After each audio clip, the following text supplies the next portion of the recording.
Hi lovelies, and welcome to my cheap witchy home makeover video, in which I will give you some ideas on how to create magical spaces in your own home.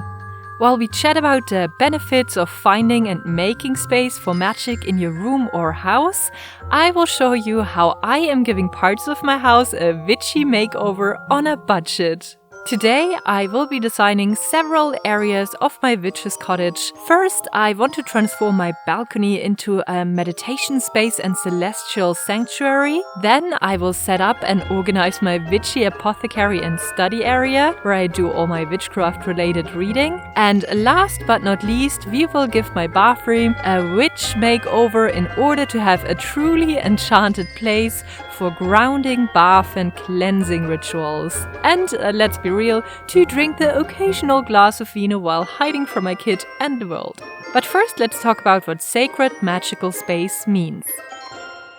In general, you could say that this is a space where you care not only for your physical comfort and needs, but also for your spiritual well-being. And how that looks like will depend strongly on someone's personal taste, preferences, abilities, and possibilities. For you, it might be a little altar space where you can do most of your spell work or display and keep your witchcraft supplies and equipment. For cottage witches like me, it might mean an entire area of the house which radiates a certain energy or serves in a magical purpose for spellcraft, ritual, and other witchy activities. Or if you are a broom-closeted witch or live in an unaccepting environment, it might only be a little shoebox filled with magic and hidden away underneath the bed. In short, it is a space for soul, spirit, body, and mind that holds all the potentials and opportunities for rituals, spellwork, self-care, relaxation, or just a chance to connect with your inner witch. A sacred magical space can also be dedicated to a certain function or energy. Some witches dedicate their altars to a deity they work with or the prevalent seasonal energies. Others have a yoga or meditation room. Some might enjoy their garden as a sanctuary to ground and connect with Mother Nature, or have a shelf with their tarot collection for self-reflection and divination. Kitchen witches might make their kitchen a safe haven of magic and whimsy, and others might have a corner of their room decorated with astrological charts and books dedicated to celestial studies. So why is creating magical space in your house so beneficial for a witch, and what is the result of giving parts of your home a witchy makeover?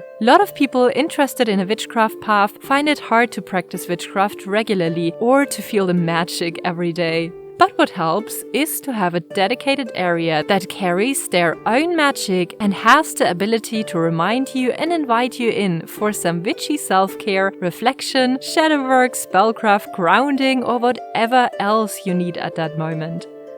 If you think about it, we do have places for all our other needs in the house.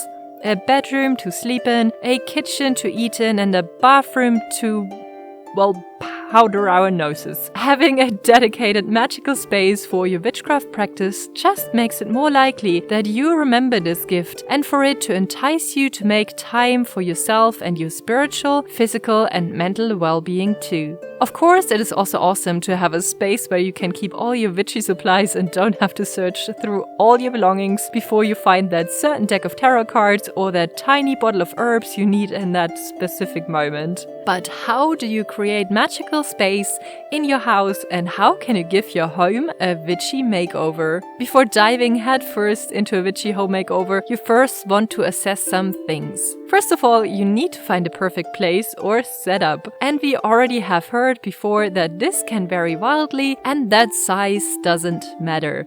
Or so we say. If you are living with other people, you might not have the freedom to take over whole parts of the house to turn into a witch's den. So work with your possibilities and limitations and be respectful of the other people in your home.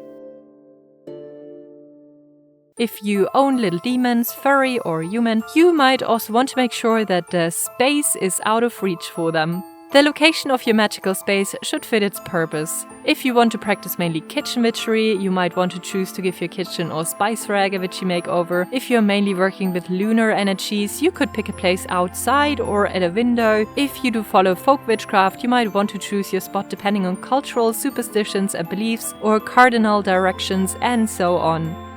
When it comes to working with solar energies or natural light, you might also want to keep in mind what time of the day you usually would do your spell work and what kind of light window you are setting up next to get that time of day. Of course, you want your magical space to hold positive energies, so it might be counterproductive to set it up next to a space that is usually filled with stress or anxiety, like your work desk, for example. The space you pick should have a good and inviting energy about it and draw you in, so you can really make it a workable witchy sanctuary. And speaking about energy, personally I like to work with a clean slate, so I will first make sure that I clean and cleanse the space. That just means I will get rid of everything that I don't want in there physically as well as energetically. Every item that doesn't serve a purpose there or just doesn't spark joy, to quote the wise Marie Kondo, has to go. Now personally I'm not big into burning sage for cleansing or having salt all over the floor, but in good old cottage witch fashion I will just use my intentionally created homemade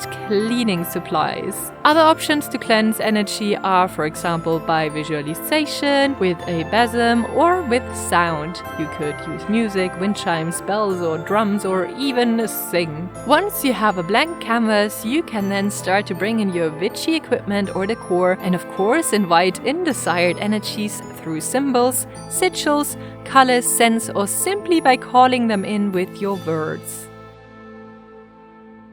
When it comes to decorating or furnishing that magical space, you can play around with different elements. Depending on the beliefs or teachings you follow, you could include knowledge from Feng Shui, color, directional and scent correspondences, magical symbols, or even the color theories of Ayurveda. When you hop onto Pinterest, my favorite addiction to everything decor related, and look for witchy home makeovers, a lot of the stuff you see will look super occult or is with its witchy vibes coherent to the modern witch aesthetic. Now, if that is a style you enjoy, you will find tons of inspiration there. However, a magical space does not have to look like that at all, if that is not you. It is important to find your style and discover what is calming, inspiring, or inviting to you. The witchy aesthetic can be fun, but it might just not feel authentically you. Some people like a very minimalist and clean look, others might thrive on a boho, hippie chic vibe, and others again might be inspired by a cozy, modern country style look. It is important that your surroundings reflect your soul and your style in order to really serve its purpose as your sacred space. While I personally always love to walk through aisles and aisles of designed furniture and knickknacks in garden centers and home furnishing stores, alas, I don't have the funds to buy what I want, and that is also by no means necessary in order to create a super awesome witchy home. Many things can be thrifted, reused and repurposed, be old hand-me-downs from your family and friends, or even be found outside in nature. I even find that oftentimes these items give a place more soul and meaningful energy, but that is of course a personal preference. When it comes to picking items to include into the space,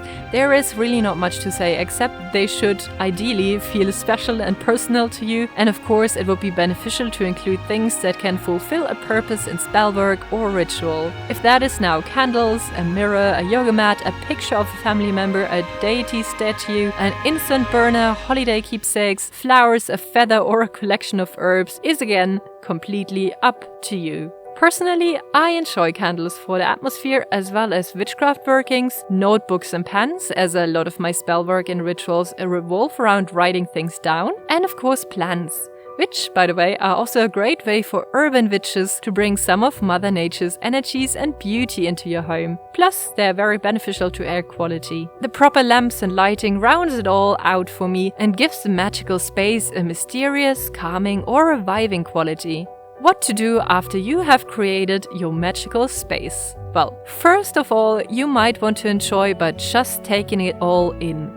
Some witches might enjoy to bless the space in a little ritual or ceremony, for example by vocally dedicating it to a certain purpose or by burning certain herbs there in order to call in desired energies. Then you can look into developing a certain type of routine to make sure that your sacred space also gets a lot of use out of it. How this looks like will depend completely upon you, your needs and your schedule. Personally, I now enjoy taking 10 minutes in the evening to sit in my celestial sanctuary to do some self-reflecting, and I will follow that up with a short yoga routine.